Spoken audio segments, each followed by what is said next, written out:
Hey guys, I'm Dimension Jumper and today I'll be reviewing Neir Automata, which was released back in 2017. Now, the plot of this game is that, like a long time ago, Earth was overtaken by aliens who created these machines, and humanity tried basically fled to the moon and created a base there, and it's up to these androids to basically just take them out, take out all of the machines, and basically make it habitable for humans to go back to Earth. And over the course of the game, you find out that a lot of these machines have emotions. They have three thoughts, and they can.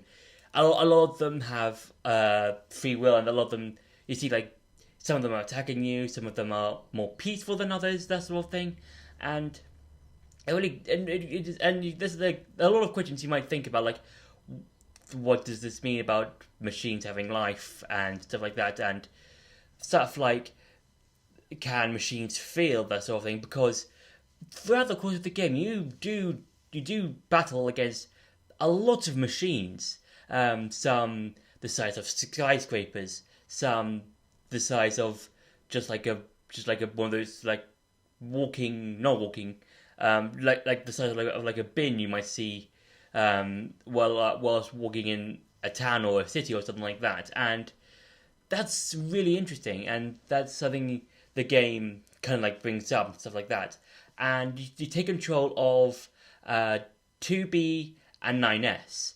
Now, the game does something very clever, which I think is quite interesting.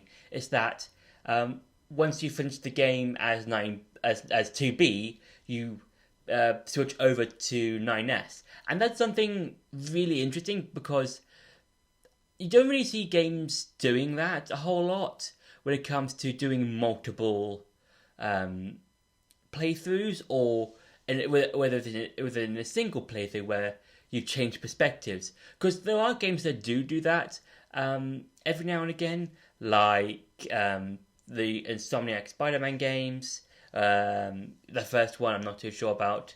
The second game, you've got that in The Last of Us, part 1 and 2 and stuff like that.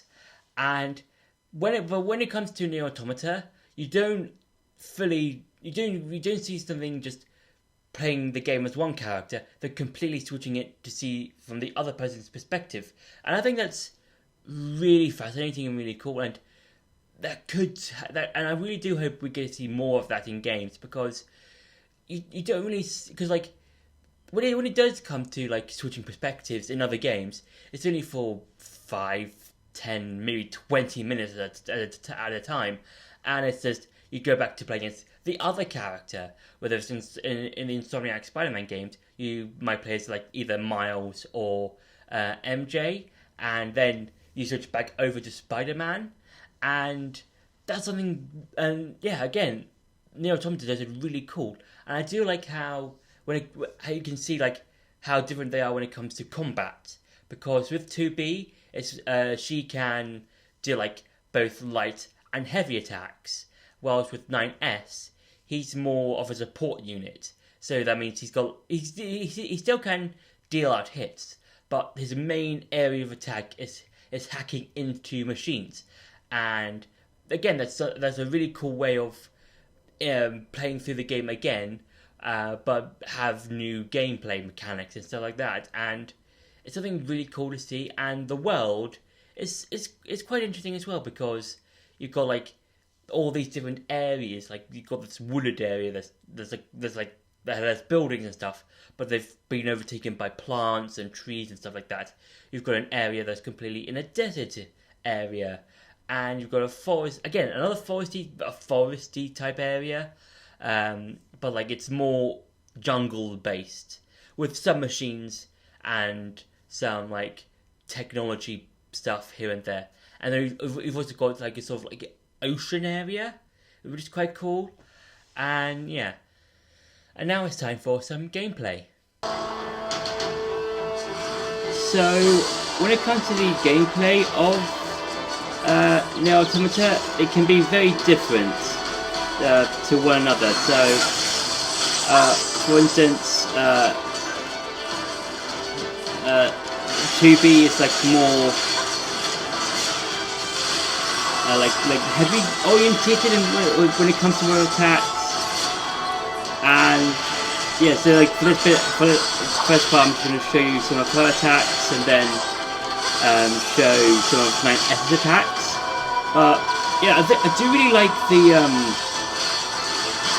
different attacks you can do. Like you can do like one of your attacks is like where you can basically use your swords like for light and heavy damage. That's one like 2/3 of your attack you can do. Like, and you can perform some quite interesting combos.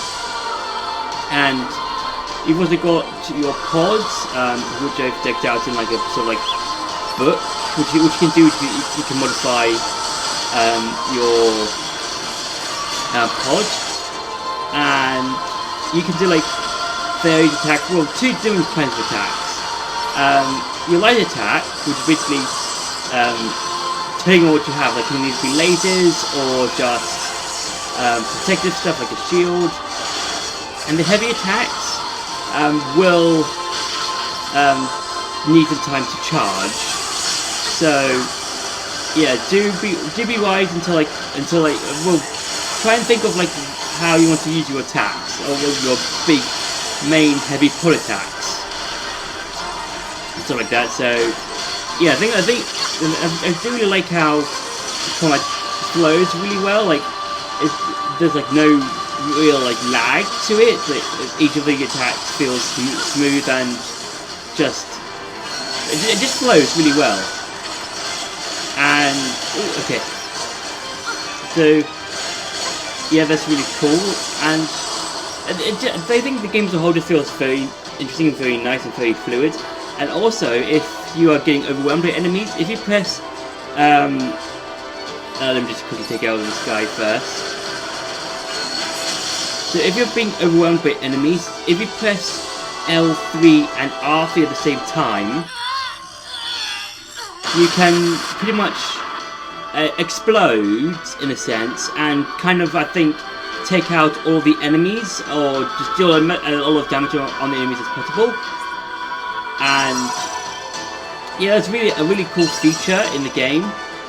But do be aware that if you do use this move,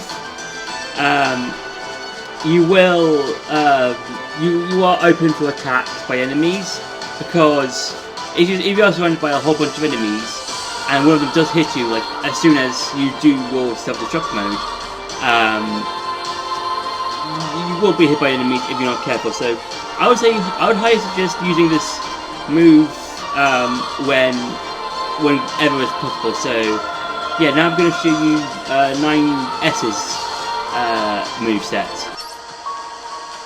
So with 9S, he's more of a support guy, and his main sort of attacks is hacking. So I just thought I just hacked into an enemy, and what that basically does is that 9S can hack into any of the enemy, and you basically have this like small mini game thing where it's just you basically have to hit this like ball thing that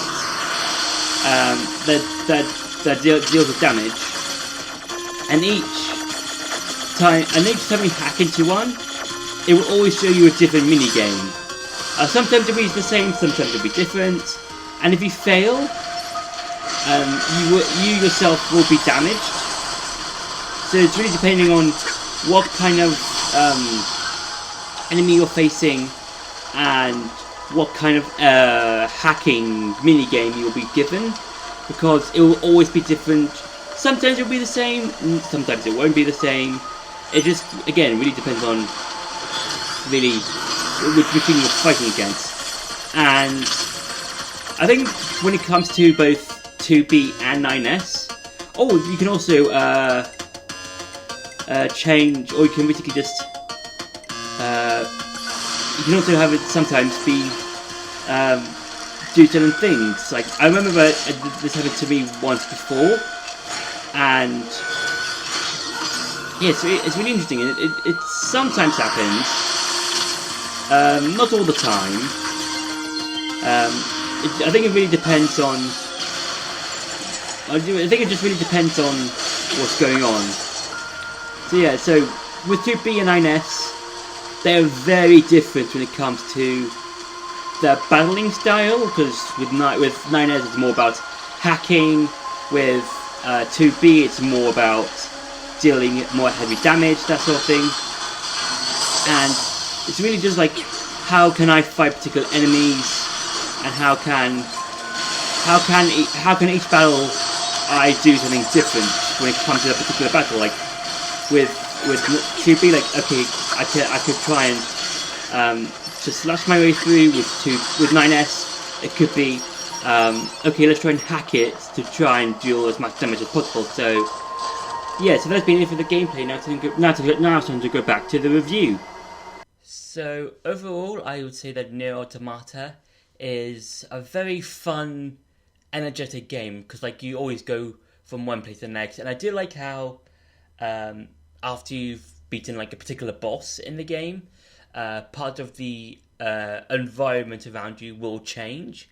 For instance, in the second boss fight in the game, I believe, as soon as you defeat it, you'll see this giant crater, which will stay there for the entire game, and that's so cool. And also in, I think, the water, in the ocean fight, where you have to fight that giant fish-looking machine, it will also stay there until the end of the game. And I would say all the boss fights feels different and unique. For instance, the ocean, the sea boss fight, it's on an automatic path. I think all of them are on some sort of automatic path, but the ocean one is like probably the most focused on the path based boss fight, and you basically move from one side to the next and destroy all of these like laser shell thingies, and then deal some more damage. And that's a really fun boss fight. And I do like how there's two styles of gameplay, or technically three, because you've got the 9S and 2B styles of gameplay, but you've also got the airship fights whenever you're in the air, and that turns into a sort of like arcadey type game, whereas it kind of feels like something like Space Invaders, where in that game you go like, from left to right and just destroy all of the enemies. And the ship battles in Neir Automata feels like that, in the sense that you just go from right to left, up and down, diagonally, that sort of thing, and just defeat all of the enemies that are on screen. And that's again, it feels refreshing to not just play a particular way, because like, yes, there are like some moves you can do that just deal a whole lot of damage, but you can spice it up with like different types of attacks and different types of weapons and stuff like that. And yeah, I think that's really cool and awesome, and and the game as a whole is a really fun way of playing, and it's really a really big enjoyment, and I've really enjoyed playing it. So yeah. So that's been my review for Neir Automata. I hope you enjoyed this video. Don't forget to like, share and subscribe, and I'll see you in the next video.